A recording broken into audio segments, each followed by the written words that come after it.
என்னங்க என்னங்க என்னங்க? உள்ள டைனிங் ரூம்ல ஒரு ஷோ கேஸ் இருக்குல்லங்க, அதுல கண்ணாடி இருக்கு, கொஞ்சம் எடுத்து கொடுங்களேன். சரி, பார்த்துட்டு வரேன். இங்க தானே இருக்குன்னு சொன்னா. ஒண்ணுமே காணோம். எத்தனை தடவை தேடுறாங்க, ஒண்ணுமே இல்ல. எங்க உள்ள ஒரு சாமி படம் இருக்குல்ல ஷோ கேஸ்ல, அங்க தானே வச்சேன். அதுக்கு முன்னாடி பார்த்துட்டாங்க, இல்ல. சரி கொஞ்சம் பாருங்க. இங்க இருக்கு சாமி படம், இங்க எங்க தேடுறது? ஒன்னும் இல்ல. எங்க எல்லாம் தேடுறது, அங்க ஒண்ணுமே இல்ல. இருங்க நான் வரேன்.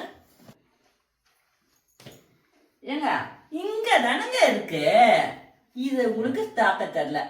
கண்ணாடி போட்டு என்ன பிரயோஜனம்? இங்க தானே நானும் வந்து தேடினேன், என் கண்ணுக்கு தெரியவே இல்லையே. ஏதோ நல்ல மூட்ல இருக்கா போல இருக்கு, தப்பிச்சேன்.